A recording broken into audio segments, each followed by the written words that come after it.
All right, hello everyone. My name is Isaiah Hall. I'm here with Claressa Shields. She's got a big time fight coming up on February 2nd against Danielle Perkins for the heavyweight championship of the world. So, Clarissa, you're trained down there in Atlanta, so can you just tell me a little bit about how training camp is going? Training camp is going very well. I pride myself on having a very good camp and working harder and not, working smarter and not harder. And I've been able to do just that. So I feel very strong and very ready. Was there any reason why you chose to train in Atlanta for this fight? Well, I live in Atlanta now. So it just kind of was like, why not do why not do camp here and it's hot all the time? Okay, and this will be your first fight in Flint. You could have fought all over the country, but you chose to fight in Flint. So, what was it that went into choosing to fight in Flint? And is there any more excitement being able to fight in your hometown? Well, the fire inside is the reason for that. To be able to have that movie come out on a big screens all over the world, do millions of buys, all over the world, and then be able to come back home and fight right where I'm from was kind of it was a no brainer, to be honest. Like, why not bring this heavyweight undisputed fight to Flint, Michigan?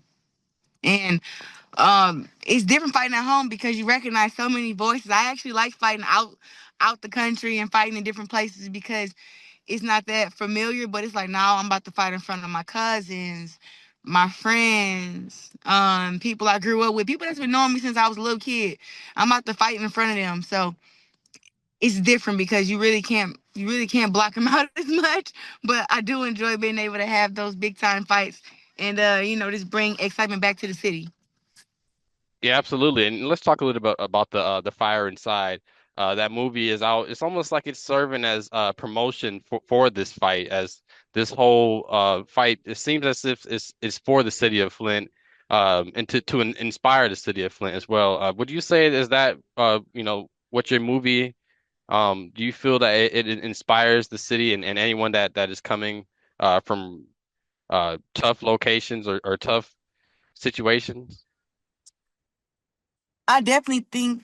Oh shoot, is my phone about to die? Let me get a charger. Shoot, nope, that's not mine. The other one is. Okay. I'm like, why this phone blinking like that? It's gonna die on you. Okay, got some charge. What was your question?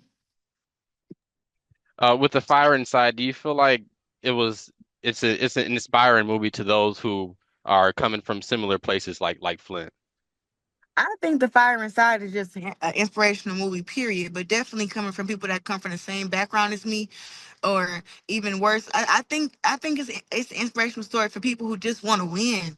Who just everybody is not born with the silver or gold spoon. We don't have parents who make it easier for us. We have to kind of figure it out on our own and try to have that comeback story. And I think that the fire inside relates to everybody on so many different levels. Like, it relates to people who are millionaires, still trying to get to where they're trying to get to, and then it also relates to those who come from the backgrounds like me and feel like we're not able to be nothing because of our circumstances. But like, it just shows you that I started with $0 and I made it very, very far.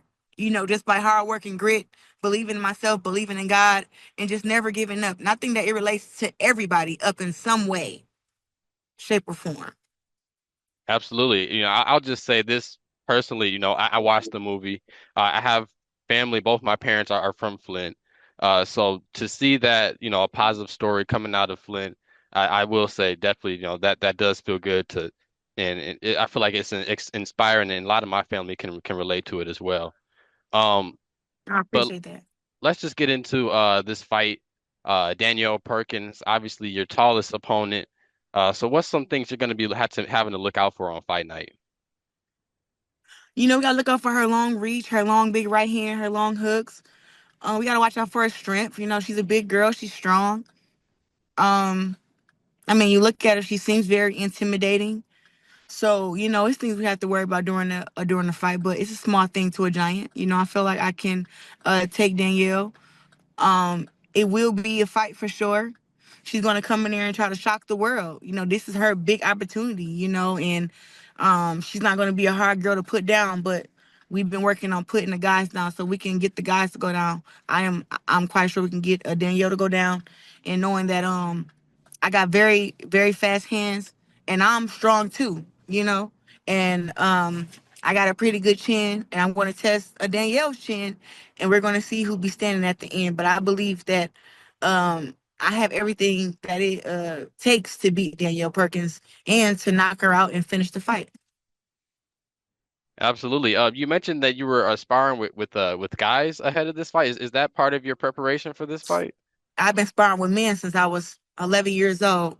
So now that I'm 29, I have to spar against bigger and stronger men now because I've gotten stronger myself. I've actually come into my women's strength, being 29.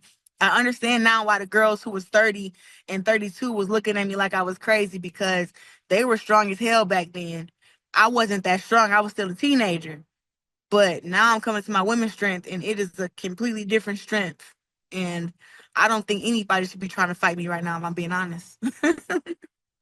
And do you think fighting at this weight kind of plays into it too? I remember last time we talked, you mentioned that you feel more comfortable at this weight because you don't have to cut so much and you actually have a bit more power on your punches as well. So do you feel like fighting at this weight, this heavyweight division, allows you to have more power and strength on your punches?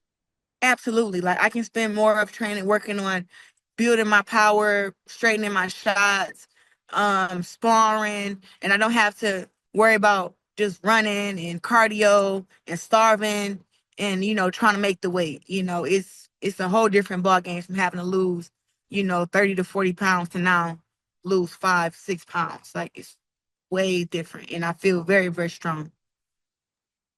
Absolutely. And hopefully we'll see that play out on fight night. Let's just pivot a little bit to kind of your legacy as a boxer. It seems like every fight you're making history. Now you just keep raising the bar for yourself. You've already achieved greatness. You have a great resume, an all-time great resume. But what is it that keeps you having this hunger, like you have something to prove? Like it's almost like you have a chip on your shoulder. What is it that keeps you going and keep wanting to achieve greatness? I mean, I think the bigger picture at first was to make $1 million, and then the bigger picture was to be undisputed, and then you do it twice, and then you do it 3 times, and you win all these world titles. But it's like still, you know, the big picture for me is like I don't know, maybe like the Serena Williams or the Beyonce career, where you get all the endorsements, all the sponsorships, you're getting paid not just $1 million to fight, but 5, 10, 15, 20 million for one fight. Where like the whole world knows your name. You just young, fabulous, and popping. So I'm there right now, but it's like I still haven't gotten to my big picture. To me, I don't know, like when I beat Danielle, because I will beat Danielle, I'll be 17-time world champion, adding 2 more belts, and then I'll be undisputed in my third weight class, but now I'll be a 4-time undisputed champion.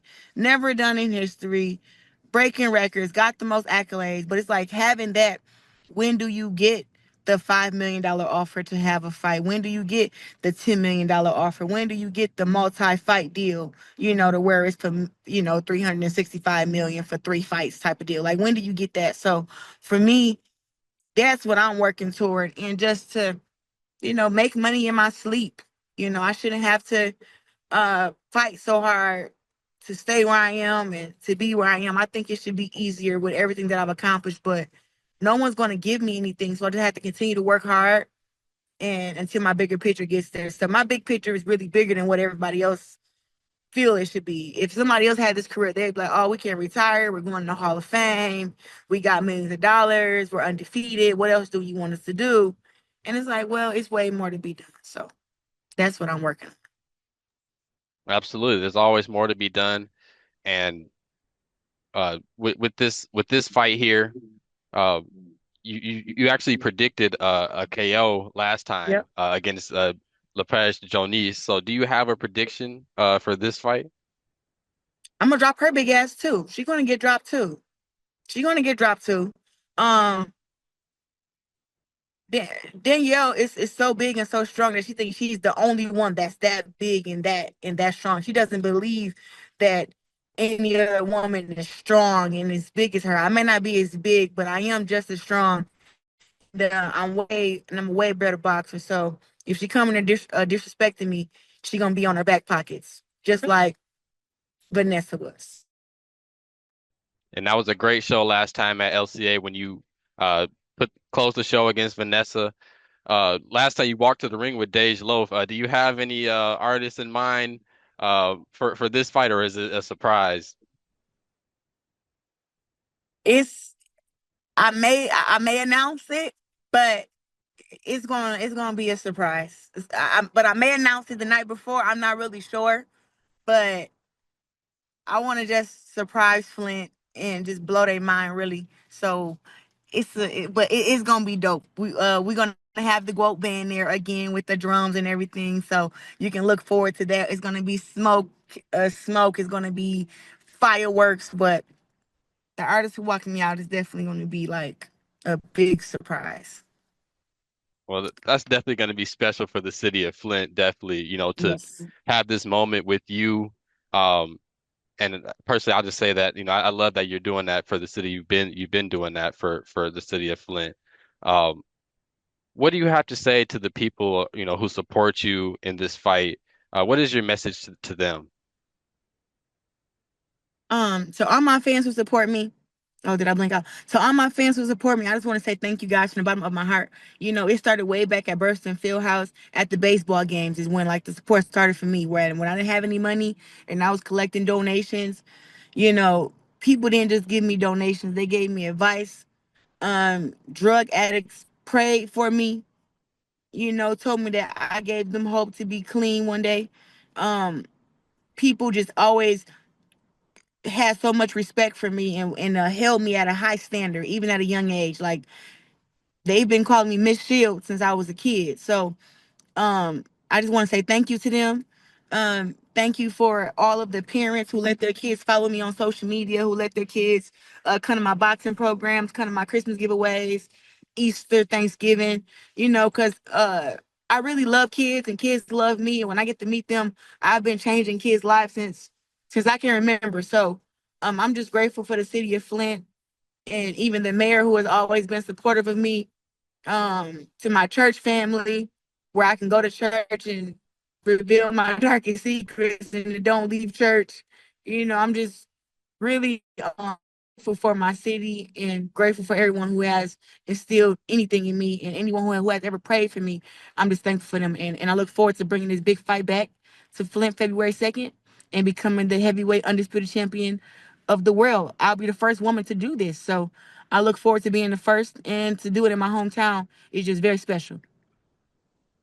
All right. And finally, if you are able to do what you said you wanted to do, become a 17-time world champion, I believe.